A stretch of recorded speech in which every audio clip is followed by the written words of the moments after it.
Hi, my name is Cynthia Velez and I'm your personal trainer. Before I give you your exercise for the week, I was hoping to offer you some words of encouragement that will help you and motivate you to change the way you look at things. Do you have a critical spirit? Maybe you don't recognize it. Maybe you've learned to overcome it. Over the last 10 years of physically training people, including myself, there's something I have noticed that is very common in my business. When people look for change, for transformation, for better health, they tend to approach this change from a place of disdain, disgust, discouragement, and they simply are not loving what they're seeing in front of them. As a trainer, I'm supposed to be like a mechanic, look at the problem and help them to figure it out and how they can go on this journey. But I've learned that the body responds more favorably to praise and love than self-criticism. You can't expect to see lasting health changes that your body will agree to when the terms are usually, I'm not good enough, my thighs are too big, look at this gut, followed by a frown. I was meant to be this way. Well, these are words that we're all guilty of saying about ourselves at some point in our lives. This is what people say about the body that God calls His temple. When I have a client that is operating under a critical spirit, I try to help them to see that not only are they poisoning their bodies, but they won't see lasting changes with that attitude.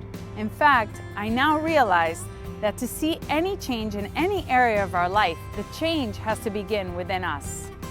What we magnify is what becomes our reality. If we magnify God's amazing work in us, we bring 100% of the body we've been given in love and gratitude.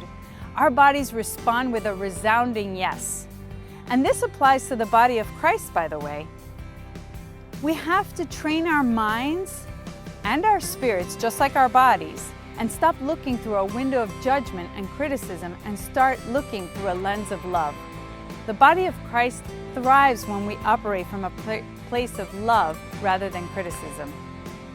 Titus 1:15 says, "To the pure all things are pure, but to those who are corrupted and do not believe, nothing is pure. In fact, both their minds and their consciences are corrupted." What we harbor in us will come out. Let's not give a home to poisonous thoughts. Your exercise for the week is to repeat these words in movement. I believe that when we combine movement and words, these words can take on a life. So as you go for a walk or go for a run or whatever you like to do to be active, try and memorize and say these words. For now, just repeat after me. I let go of critical thoughts. You say it.